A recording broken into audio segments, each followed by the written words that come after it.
આજે સવારે હું એપીએમસીનો ડાયરેક્ટર છું. એટલે એપીએમસીમાં મારે કામે ગયો અને પછી નીકળતી વખતે એક ભાઈ કંઈ ટેમ્પો એપીએમસીમાં પાર્ક કરેલો હતો.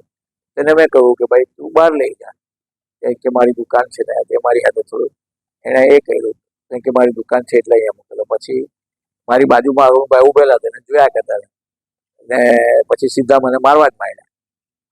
હવે પાછળનો ગેટ અમે બંધ કર્યો છે, આગળના બીજા બધા ગેટ ખુલ્લા કે પાછળ તાળું કેમ મારી દીધું એમ કરીને મેં એની સાથે એક શબ્દ બી બોલ્યો હતો.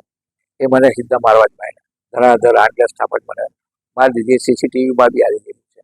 અને એ લોકોના કેરી માર્કેટના પ્રમુખ આરસી પાંડે એ રૂબરૂમાં જ ઉભેલા હતા, એમની સામે જ થયું.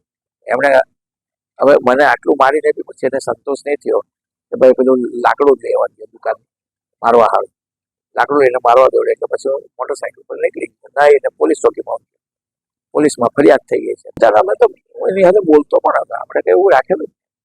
એને હું મગજમાં આવી ગયું ને એ પાછલો ગેટ લોક કર્યો પણ બધા ભાડું આપે નહીં એટલે અમે પાછળનો ગેટ લોક કર્યો. તમે આગળથી આવજાવ કરો, આગળનો ગેટ મોટો ખુલ્લો છે, ભાડું આપે જ એટલે પછી એ કઈ રીતે એનું મગજમાં શું થયું કે મને મારવા જ માંડ્યો, 8-10 થાપટ ચાર્જ મારવા જ માંડ્યો.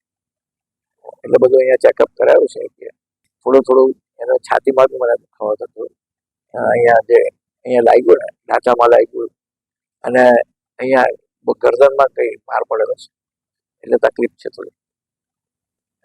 ચક્કર આવી ગયેલા, થોડા ચક્કર બી આવ્યા, ક્યારે આવે છે.